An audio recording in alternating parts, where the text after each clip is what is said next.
Welcome back to the Outdoor Kitchen Show. I'm Marissa Turner, and today we're on location in a beautiful outdoor kitchen in Dutchtown that we actually saw built from scratch on our sister show called Prime Property. Now today we're going to be putting this kitchen through its paces. We'll see the before and afters and how it got started, and our sponsor Kevin Boudreau of KTB Properties actually put in this project.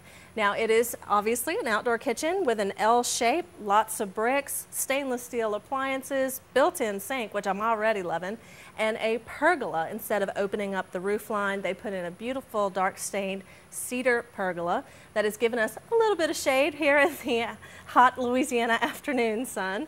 And I tell you what, I need to get started cooking on this big beautiful grill right here. The first thing I'm going to do is a roasted vegetable salsa. All right, on all these beautiful veggies here, I'm just going to put a tiny bit of olive oil. It's going to go with the juice down in the bottom. The tomatoes will make some juice. You see I have them cored, and once they're roasted, the skin is actually going to pull off really easily. So I'm going to put these down this way so I'll get some juice down in the bottom there. Get some oil on here, a little on there, and you see I have the onions, some of these beautiful banana peppers, some jalapenos, and some little red jalapenos that we just picked.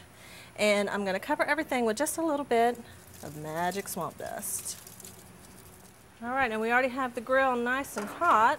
And this, I'm borrowing this veggie pan here that I lined with foil to keep all the juices from Mr. Ronnie, the homeowner, who was gracious enough to let us come cook today. And since we love outdoor kitchens, we asked the builder to share a discount with all of our viewers. If you guys are interested in an outdoor kitchen like this, or you have your own custom design, contact me, Kevin Boudreau at KTB Properties. And if you mention this ad and your value is of $15,000 or more, we'll take $1,000 off between now and August 1st. Okay, folks, you heard the man. That's $1,000 off your outdoor kitchen project of $15,000 or more. Call the KTB office for more information, 622-2600. All right, let's check on our veggies real quick. Looking pretty. You can see how the skins have started to split here. When they cool off, that's going to be fantastic. I don't have a pot holder, so I don't want to grab this just yet, but our onions can still go a little bit longer. And so I'm going to let these go just a little bit and get started on our next dish. Now what I've got here is just a cup of rice. This is an arborio rice that you make risotto with, but you can use whatever kind of rice you want. And I've got some water boiling back here.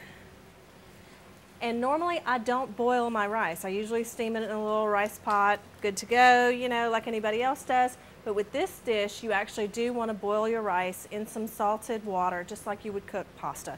This is a cup right here. I've got it pre-measured out since I'm in the outdoor kitchen here. I'm going to pour it in there and just kind of let that go. I'm going to stir it every now and then to make sure it's not sticking. Now the other ingredients for our tomato basil rice are some little Creole grape tomatoes that I got from Ralph's Market, some homegrown basil right out of our backyard, thanks to Franklin, Parmesan cheese, a little squeeze of Italian dressing for flavor with the Parmesan, and some slivered almonds for crunch. It's really different, but it's really good. I even tested this on some of my neighbors. So we'll have this recipe as well as the salsa and everything else on the website. I've got Sean, my helper, with me, and we have sliced up some little Creole grape tomatoes. Now, if you're growing this in your backyard, this is a great thing to do with it. This is some homegrown basil. All you need is some fresh basil, kind of chopped up. And in this, I'm going to add some seasoning. I have some Kraft Tuscan House Italian dressing, just for a little extra flavor. Some Parmesan cheese that's shredded. Now my recipe calls for about a quarter cup, but you just use it how you like because it's fantastic in this warm rice. And this is a dish that will be served warm. I've got some swamp dust, and I'm going to sprinkle a little bit more when I add the rice. Okay, my helper, I'm adding in this rice from my sieve. There we go. It's still a little wet to keep everything combined. Stir it up for me, dude. There we go. And as you're stirring, I'm going to add a little bit of swamp dust to this rice. The great thing about the swamp dust is it's not cayenne heavy or paprika heavy. It's got more of a lemon pepper kind of flavor profile. It's perfect for this. And look how pretty this is. Now this is something you want to serve while it's warm. So I'll give everybody a taste, and I'm going to throw that redfish on the grill. All right, now we've tossed everything together with the tomato basil rice, and you've never tried the arborio rice before, right? No, I haven't. It's good stuff. Y'all take a taste, you and Sean. And this is Ronnie, whose outdoor kitchen we're stealing today. What you think? Excellent. All right, I think we have roasted long enough. Got my little pot holder here, and I'm just gonna move this over to the side and let those cool off a little bit so we can make our salsa. I'm gonna leave the grill on though because we're gonna put some fish on in just a sec. All right, now the easiest way to cook fish on the grill without it sticking to your grill grates is to use a foil packet, which is what I have here. And we're keeping the fish simple by just coating it with a little of the Italian dressing from the rice dish and of course some magic swamp dust. I'm using the spicier fire department blend. Then we're just going to put together these foil packets and throw them on the grill, cook the fish just until it's nice and flaky. Then we're going to top it with etouffee.